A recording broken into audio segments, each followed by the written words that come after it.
hinihiwa. Talaga namang napakasarap.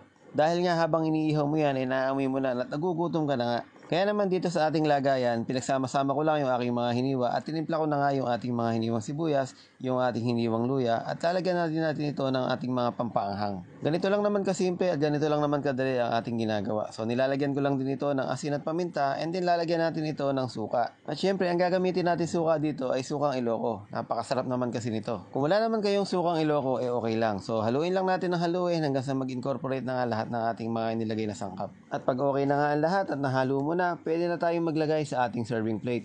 At wag na wag mong kakalimutan na tawagin ang iyong mga kaibigan o tawagin ang iyong mga pamilya. Dahil tayo ay magsisimula na, hindi para uminom kung hindi para mag-almusal. O diba, napakadali lang naman palang gawin itong insarabasab. Kaya naman kung may time ka o kaya may time ka bukas, pwede mo itong gawin at ma-share sa iyong mga kapag-anak. Masarap itong gawin ngayong weekends. Kaya kung ako sa'yo, bumili ka na ng mga sangkap at magsimula ka na bukas. Salamat!